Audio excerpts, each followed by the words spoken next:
Welcome back to Shiva properties. గుంటూరులో ప్రధాన రహదారి పక్కన భవనం కావాలా, ఇల్లు ప్లస్ షాప్స్ కలిగిన అద్భుతమైన ప్రాపర్టీ బ్యాంక్ వేలంలో ఇలాంటి అవకాశాలు మార్కెట్ లో చాలా అరుదుగా దొరుకుతాయండి.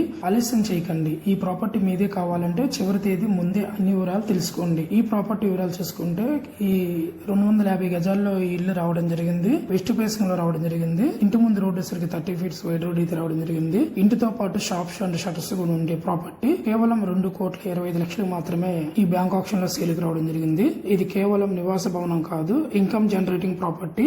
అడుగు బయట పెట్టగానే ప్రధాన రహదారి ముందు షాప్స్ రెంటల్ ఆదాయం వచ్చే అవకాశం. ఇలాంటి ప్రాపర్టీ ఉంటే రెంటల్ వసూలు చేయడమే, బిజినెస్ చేయడమే, లేదంటే భవిష్యత్తులో మరింత విలువ పెరిగి పెట్టుబడిగా ఉంచుకోవడమే అన్ని ఆప్షన్స్ లో మీ చేతిలో ఉన్నాయి. బ్యాంకు వేలం ప్రాపర్టీ కొనే ముందు టిప్స్ అండ్ ట్రిక్స్ గురించి మాట్లాడుకుందాం. ఈఎండి ఎర్నెస్ట్ మనీ డిపాజిట్ ముందుగా చెల్లించాలి. వేలంలో పాల్గొనడానికి ఇది తప్పనిసరి. ప్రాపర్టీ డాక్యుమెంట్స్ చెక్ చేసుకోవడం అవసరం. బ్యాంకు నుంచి లాయర్ ద్వారా వెరిఫై చేసుకోవాలి. ప్రస్తుతం మార్కెట్ ధరతో పోల్చండి. ఇదే లొకేషన్ లో ఇలాంటి ప్రాపర్టీలు ఎంత ధరకు అమ్ముతున్నారో తెలుసుకోండి. ఫైనాన్స్ ఆప్షన్ ముందు ప్లాన్ చేసుకోండి. వేలం గెలిచిన తర్వాత కొన్ని రోజుల్లోనే మొత్తం చెల్లించాలి. ఇలాంటి ప్రాపర్టీ మళ్లీ రావడం చాలా కష్టం. రహదారి ఫ్రంట్స్ లో షాప్స్ ఉండే ఇండిపెండెంట్ హౌస్ అత్యుత్తమ లొకేషన్. త్వరగా డీటెయిల్స్ తెలుసుకోండి. వేలంలో పాల్గొని మీ కలల ఇంటిని సొంతం చేసుకోండి. వివరాలకు ఈ స్క్రీన్ మీద కనిపిస్తున్న నంబర్ కి అయితే కాల్ చేసి సంప్రదించండి. ఇలాంటి బెస్ట్ బ్యాంకు వేలం ప్రాపర్టీస్ గురించి తెలియాలంటే శివ ప్రాపర్టీస్ యూట్యూబ్ ఛానల్ ని సబ్స్క్రైబ్ చేయండి. కొత్త అప్డేట్స్ కోసం బెల్ ఐకాన్ ప్రెస్ చేసి చేయండి. Thank you.